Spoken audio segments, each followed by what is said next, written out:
Bonjour YouTube, comment ça va? Aujourd'hui on va parler de la sécurité, on va parler d'un sujet très important qu'il faut que tu regardes parce que sans ça je pense que tu peux avoir des problèmes et je rigole pas. En 2017, les jeunes passaient près voire plus de 4 heures par jour devant des écrans. Quand je dis écran, c'est tablette, ordinateur et smartphone, et qui dit ces trois là dit bien entendu internet, et donc était sur internet, était en lien avec internet, et quand on est en lien avec internet, il peut se passer tout et n'importe quoi.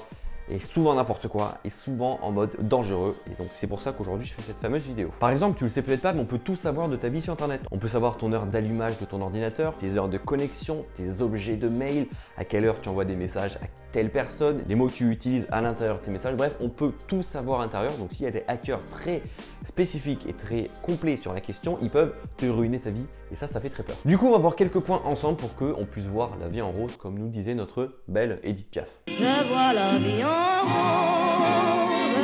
Premièrement, sur les réseaux sociaux, c'est peut-être le lieu d'excellence où tout peut se passer en bien comme en mal. C'est-à-dire que sur ces réseaux sociaux, en fait, tu te livres tellement facilement puisque c'est ton propre compte à toi. Par exemple, sur Facebook, tu vas dire où tu es, avec qui tu es, pendant combien de temps, qu'est-ce qui s'est passé là-bas, qu'est-ce que tu as pu faire là-bas, si tu vas y retourner, si tu as aimé, tu peux tout donner comme information.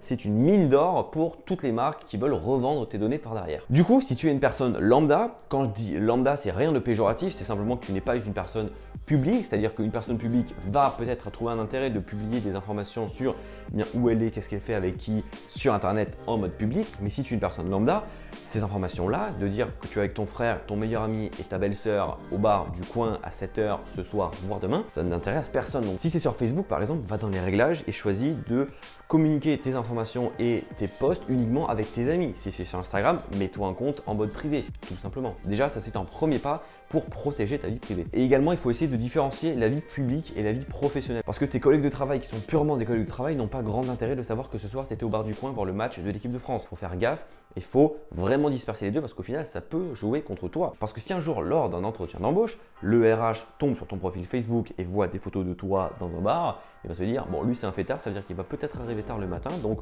pas trop fiable, on va faire gaffe, faut faire attention. Second point, les mots de passe, ce fameux fléau. On les connaît tous, 4x0, 1, 2, 3, 4, ta date de naissance, on les a tous déjà utilisés. Toi le premier, moi le second et mon iMac le troisième. Pourquoi je parle de ça? Parce qu'au final, les mots de passe, c'est un fléau monumental parce que de base, on devrait en utiliser un par réseau, un par site. Et au final, on se dit, bon, mon mot de passe, il est facile, je vais le garder, je le mets partout. Il y en a même qui vont aller jusqu'à utiliser le mot de passe, par exemple 4x0, se disant, attention, c'est très vicieux, que comme tout le monde pense que tout le monde les utilise, au final, personne ne les utilise, donc je vais les utiliser. Faut suivre, mais il y en a qui font ça. La Commission nationale de l'informatique et des libertés a dit qu'un mot de passe devait avoir au minimum 12 caractères, comprenant une majuscule, une minuscule, des caractères spéciaux et des chiffres. Ça fait quand même pas mal de points, et surtout que chaque site doit avoir son propre mot de passe. Donc autant te dire que Facebook, Twitter, Instagram, Snapchat, Tinder, YouTube, Google, Amazon, Gmail, tout ce que tu veux, ça en fait des mots de passe. Donc il faut avoir une tête qui va mémoriser tous tes mots de passe avec tous ces chiffres différents, c'est en soi quasiment impossible. C'est pour ça qu'il existe pas mal de sites dont LastPass qui est un générateur de mots de passe. Tu as le lien en description. LastPass, c'est quoi? C'est un générateur de mots de passe gratuit dans un premier temps sur internet. C'est-à-dire que ça marche hyper facilement. Tu vas sur lastpass.fr, tu télécharges l'extension sur n'importe quel navigateur internet, Safari, Chrome, Firefox, Opera et tout ce que tu veux. Tu installes ça directement dans cette application, tu vas créer ton mot de passe, tu vas te créer ton compte et après tu vas lier tous tes mots de passe, tous tes comptes différents, tous tes sites différents préférés dessus et ils seront accessibles sur tous tes appareils, une tablette, un ordinateur, un smartphone et même une montre connectée. C'est pas dingue ça? C'est-à-dire que LastPass en fait va trouver des mots de passe bien plus différents et bien plus compliqués que ceux que toi tu peux faire. Et d'ailleurs, il y a quelque chose de bien marrant, c'est que LastPass a une catégorie qui te permet en fait de classer tes mots de passe selon le plus safe au moins safe. Au moins tu peux dire que certes celui-ci tu pensais qu'il était hyper safe alors qu'en fait pas du tout. C'est hyper cool et au moins tu vois ton degré d'ingéniosité. Les mots de passe générés sont hyper forts et hyper fiables. Pour preuve, ils sont utilisés par des gros médias du monde entier, The New York Times, CNN, The Huffington Post et j'en passe et des meilleurs. Donc franchement, il y a de quoi faire. Et également, il y a un autre service qui est proposé par ce site-là qui va te permettre en fait de savoir les sites les plus récents qui ont été attaqués ou qui ont une faille de mot de passe pour te dire que si tu utilises ce site-là,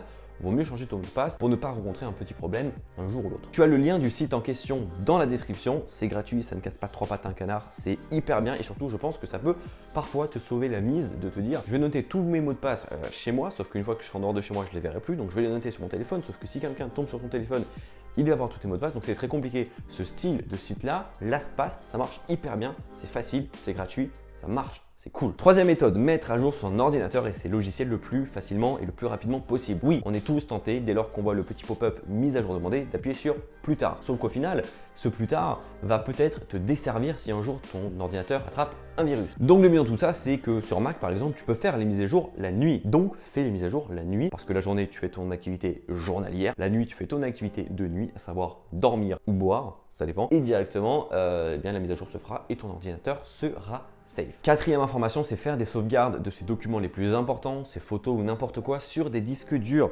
externes qui ne sont pas liés à Internet. Pourquoi? Parce que certes, iCloud, Google Drive, Dropbox, c'est hyper cool comme petit service. Sauf que si demain il y a une panne, si demain ton compte est piraté, toutes tes données personnelles vont aller dans la nature et on ne sait pas qui va pouvoir les trouver. Donc si demain la photo que tu as prise avec ton meilleur ami ou ta meilleure amie dans la rue en sortant de boîte tombe dans les mains de je ne sais pas qui, tu ne seras pas le plus content. Je dis ça, je dis rien. Cinquième élément à savoir, c'est de bien choisir son navigateur internet. Par défaut, par habitude ou juste comme ça, on a tous un navigateur de prédilection. Certains vont préférer Firefox parce que c'est un logiciel libre, d'autres Safari parce qu'Apple vante les mérites de scripter les données de ses utilisateurs, là où d'autres vont préférer Qwant parce que c'est un logiciel bien sécurisé. Renseignez-vous sur le meilleur navigateur internet à utiliser selon tes besoins, il en existe beaucoup et c'est pas pour rien. Chrome, c'est bien, mais Chrome c'est Google, et qui dit Google dit qu'au final, dès que tu vas faire une recherche dessus, ça va arriver chez Google. Donc au final, la recherche, on dit merci qui, elle va pas juste rester entre toi, ton clavier et ton écran. Non, elle va partir aux États-Unis,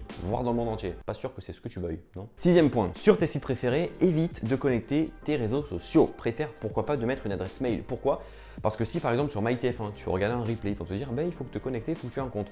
Crée-toi un compte et ne connecte pas tes réseaux sociaux parce qu'au final sur tes réseaux sociaux, ils vont capter toutes tes données, ils vont capter tout ton fil d'actualité, tes amis et tout le reste. Alors que si tu te crées une adresse mail, au final, ils auront juste accès à ton nom, à ton prénom et à ton adresse mail et ça s'arrête là.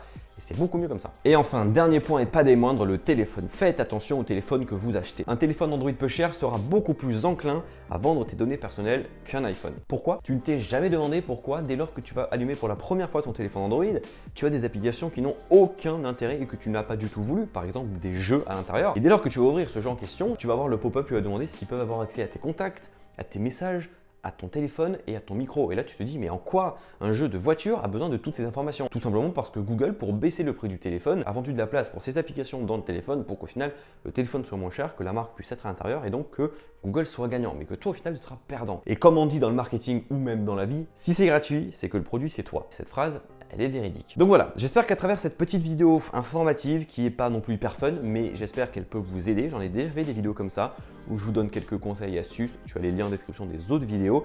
Ça peut vous aider, ça peut t'aider, parce que oui, on se tutoie, on a le même âge, si ça se trouve, c'est dingue, sur le fait de bien protéger sa vie privée sur Internet. On n'est jamais trop prudent.